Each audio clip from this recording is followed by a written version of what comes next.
오늘은 며칠 전에 뉴욕시에서 실제로 있었던 정말 충격적인 사건과 함께 그에 관해서 우리 한국인분들, 저희 구독자님들이 너무 또 좋은 일을 해주셔가지고 좋은 일일수록 더 알려야 되잖아요. 그래서 이렇게 카메라를 켜봤고요. 무슨 일이 있었냐면 바로 얼마 전 일이에요. 아마 한국 뉴스에도 나가가지고 많은 분들이 아실 텐데 제가 또 여기 살고 있으니까 조금 더 자세하게 말씀을 드리면 뉴욕시에 이제 퀸즈라는 곳이 있고요. 그 퀸즈 중에서도 엘머스트하고 플러싱, 여기는 아시안 인구가 굉장히 높은 곳이에요. 그쪽에 이제 한국인분들도 굉장히 많이 계시거든요. 그런데 그런 엘머스트 동네에서 61세 한인 여성분이 저녁에 집에 돌아가시는 귀갓길이셨어요. 그냥 이렇게 걸어가고 있는데 뒤에서 괴한 3명이 그 한인분의 등에다가 칼을 찌르고 막 갖고 계셨던 가방을 막 뺏어가려고 막 한 거예요. 그러니까 막 이 여성분께서 막 도와달라고 막 도움을 요청을 하셨는데 마침 그 앞에 이제 이 라스트 네임이 솔잡이기예요. 아빠하고 아들 부자가 같이 운영하는 루이스 피제리아라는 피자집이 있었는데 거기서 이제 68세 아버님이 이제 먼저 그 한인 여성을 보신 거예요. 그 보시자마자 1초도 망설이지 않았대요. 둘 다. 아빠가 이제 아들한테 야 빨리 나오라고 그래가지고 아들이랑 둘이 같이 그 방에서 뛰쳐나와가지고 그 한인 여성분을 공격하고 있는 그 괴한 놈들을 그냥 덮쳐버린 거예요. 한 놈은 도망가고 이제 그 두 놈이서 부자를 막 공격을 하는 거예요. 그래가지고 68세 아버님은 칼을 9방을 맞고요. 사진을 보니까 뭐 등뿐만 아니라 옆구리 이런 데까지 막 칼을 맞으셨더라고요. 그리고 피해 여성분께서도 칼을 한 번 맞으셨고 그 아드님 38세 아들도 등에 칼을 한 방 맞았어요. 이제 근데 그럼에도 불구하고 이 범죄자놈들을 붙잡고 있었던 거예요. 부자가 경찰이 올 때까지. 그래서 경찰이 얘네들을 검거를 하고 이제 아버님하고 이제 아들하고 이제 병원에 간 거예요. 근데 지금 폐에 굉장히 심각한 손상을 입어가지고 입원한 상태에서 이 아드님이 매스컴에서 하신 인터뷰 제가 잠깐 보여드릴게요. Us like they stabbed a woman, poor defenseless Asian woman that was just going home because they're cowards. You know, we fight back. 그러면서 이분이 나랑 아빠가 이렇게 칼을 맞았지만 만약에 또 다시 당장 내일이라도 우리 눈앞에 이런 상황이 또 벌어진다면 우리는 그때도 망설이지 않고 뛰어들어가서 도와줄 거다라고 하더라고요. 그 보니까 이분들이 이번 일뿐만이 아니라 그 엘머스트라는 동네라고 했잖아요.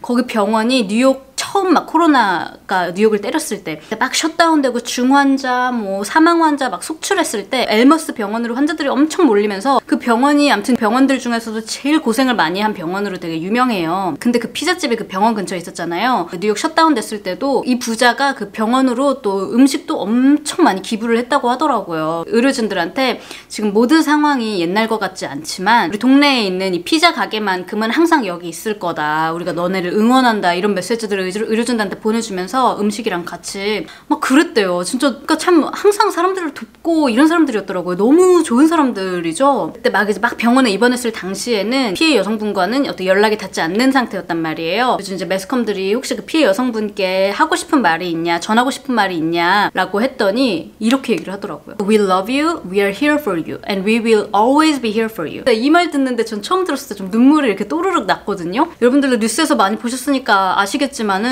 코로나 이후로 뉴욕이 많이 흉흉해진 게 사실이에요. 오늘도 아침에 보니까 71세, 물론 그분 이제 아시아는 아니셨지만 71세 할머니가 여기 뉴욕에 놀러 오셨는데 어떤 미친놈이 딸이랑 같이 걸어가고 있는 할머니 다리를 이렇게 팍 밀어가지고 할머니가 앞으로 고꾸라지신 거예요. 그래가지고 눈이 다 멍이 드시고 이 치아까지 다 나가시고 미쳤죠 여러분? 이런 일도 있고 뿐만 아니라 아시안 대상으로 한 증오범죄도 300 몇십 %가 늘었대요. 근데 또 이 사건이 있었던 엘머스트 같은 경우에는 아시안들이 되게 또 많은 지역이라서 어떻게 보면 아시안들끼리 이렇게 많이 살아가니까 좀 걱정이 덜했을 수도 있는데 이런 데서도 또 이런 일이 생기고 또 얼마나 피해 여성분뿐만 아니라 지역 주민들이 얼마나 놀라고 참 무섭겠어요.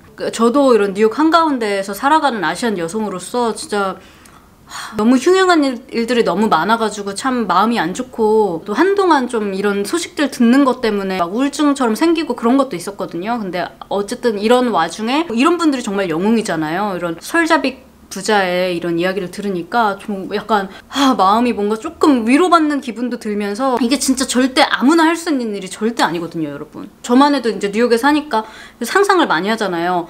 나한테 혹시 이런 일이 생기면 어떡하지? 누가 나를 이렇게 희롱하면 어떡하지? 이런 상상을 했을 때 나 자신 스스로를 위해서 이렇게 나설 수 있을까? 이것도 사실 되게 어려운데 나 자신도 아니고 남을 위해서 그것도 심지어 무기를 든 괴한들 앞에서 1초의 망설임도 없이 그렇게 뛰어나가서 누군가를 지킬 수 있다? 진짜 저는 이런 사람들이 더 잘 돼야 되고 이런 사람들의 이야기가 더 퍼져야지 또 다른 사람들로 하여금 이런 얘기를 들었을 때 저런 사람들이 있네. 정말 멋있다. 나도 나중에 누군가가 내 앞에서 이런 일을 당하면 나도 그 사람을 도우러 나가야겠다. 이런 영감을 줄 수 있는 일을 직접 실천하신 분들인 거잖아요. 그래서 제가 이 사건이 있고 얼마 안 있어서 바로 돌아오는 그 금요일 날, 그 4월 1일이었어요. 4월 1일 금요일 라이브에서 이 이야기를 소개를 해드리면서, 그래서 여러분 오늘 제가 이 라이브에서 모인 여러분들 보내주신 후원금을 이 아드님하고 이 아버님 후원금으로 기부하는데 사용할까 하는데 여러분들 어떠세요? 이미 제가 이거를 라이브 처음부터 얘기를 하지 않았기 때문에 이미 후원해주신 분들 계시잖아요. 오늘 이걸 제가 쓰는 게 아니라 그 피자집에 기부를 하면 어떨까요? 우리 지난 연말에 그랬던 것처럼. 그래서 좋아요? 후원해주신 분들 괜찮을까요? 오케이. 작년 연말에도 우리 여러분들이랑 같이 라이브 하면서 한국 독거노인분들께 또 기부하는 이벤트도 했었거든요. 그 gofundme.com이라고 있어요. 이제 기부할 수 있는 페이지가 이분들을 위해서 열렸었거든요. 거기다 제가 이제 기부를 하겠다, 혹은 뭐 여러분들 직접 가셔서 하셔도 된다라고 안내를 드렸는데, 근데 또 이번에 또 이 말이 끝나자마자 여러분 정말 엄청나게 많은 분들이 우리 돈줄 내주자, 한국인을 도와줬다고, 그렇다면 우리 한국인들이 참지 못하지 막 이러면서 계속 후원금을 엄청 많이 보내주시는 거예요. 감동, 여러분 진짜 마음이 다 뜨거워집니다.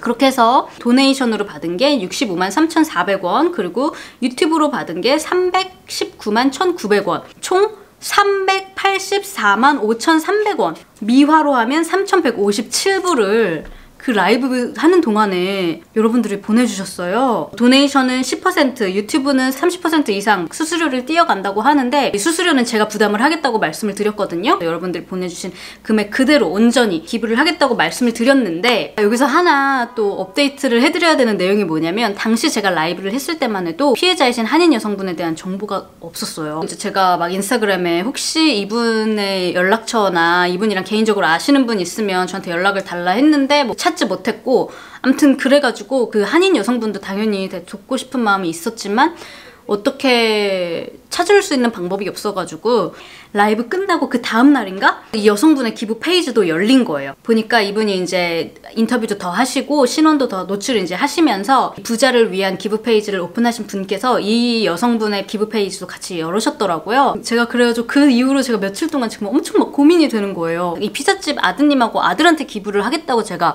말씀을 드리고 보내주셨잖아요. 이 금액을 나눠서 이 한인 여성분께 써도 되나?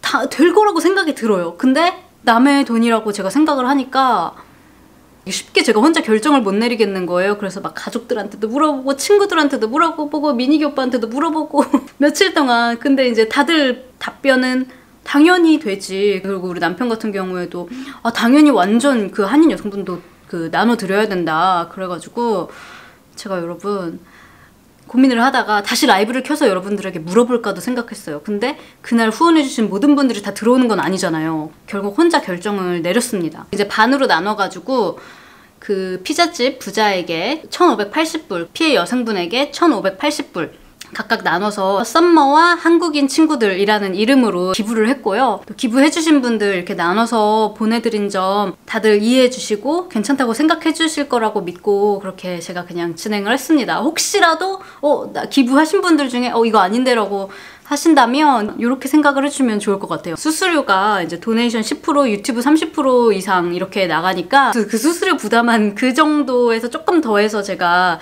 이렇게 나눠서 드린 걸로 이해해주시면 뭔가 좀 더 낫지 않을까? 좀 더 그래도 괜찮게 생각이 되지 않을까라는 생각이 들면서, 아무튼 그래서 여러분들 어쨌든 지구 반대편에서 일어난 일인데 우리 같은 한국인으로서 같이 공감해주시고 화도 내주시고 슬퍼해주시고 이렇게 또 큰 금액 같이 도와주셔서 너무너무 감사드리다는 말씀, 진짜 이것도 인류의 회복입니다. 진짜 너무너무 감사드리고요.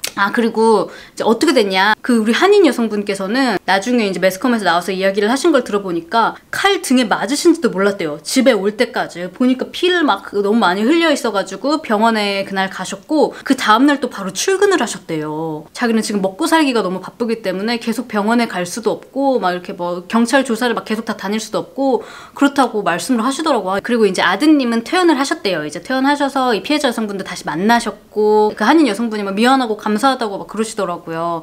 근데 이제 아버님은 연세가 좀 많으시잖아요. 68세이신데 또 9번을 맞으셨고 칼을. 그래가지고 아드님보다는 상황이 좀 많이 안 좋은 상태라고 하시더라고요. 아직까지도 입원해 계시는 상태이고 조금 오랜 기간 투병을 하셔야 될 것 같다고 하시더라고요. 또 이 세 분 모두 다 이 마음의 상처 그리고 이 몸의 상처 다 잘 치유하시기를 바라면서 나중에 이 피자집이 다시 오픈을 할지 모르겠어요. 여태까지 한 번 막 거의 하루도 안 쉬고 계속 운영을 했다고 하더라고요. 이제 이렇게 처음으로 장기간 이렇게 문을 닫은 상황이라고 하는데 아드님이 자기가 이 후원금을 이제 피자집 렌트도 내야 되고 직원들도 쉬는 동안 급여 주는데 이렇게 사용하겠다고 이야기를 하셨는데 지금 보니까 후원금이 정말 상당히 많이 모여가지고 이렇게 두 분이 은퇴를 하셔도 되지 않을까 하는 생각도 들더라고요. 근데 진짜 이런 분들이 잘 돼야 된다. 그래서 제가 사실은 원래 이 후원금을 가지고 직접 가서 전달을 해드릴까 했는데 언제 이 피자집이 다시 오픈될지 모르는 거니까 그래서 그런 상황을 피하기 위해서 제가 gofundme.com으로 기부를 해드렸고요. 사람들한테 또 더 보여지잖아요. 와, 이렇게 영웅적인 일을 해서 물론 이분들이 뭘 바라고 하신 건 아니지만은 그래도 다른 사람들이 봤을 때 되게 뭔가 좀 상징적일 수도 있고 알죠? 이렇게 해야지 원래 더 바이럴이 잘 되는 거 더 많이 잘 되셨으면 좋겠다는 생각이 들더라고요. 아, 그리고 이제 이 새끼들은 어떻게 됐냐, 그 아드님께서 그랬잖아요. 그놈의 새끼들은 아주 그냥 겁쟁이 새끼들이라고 그랬잖아요.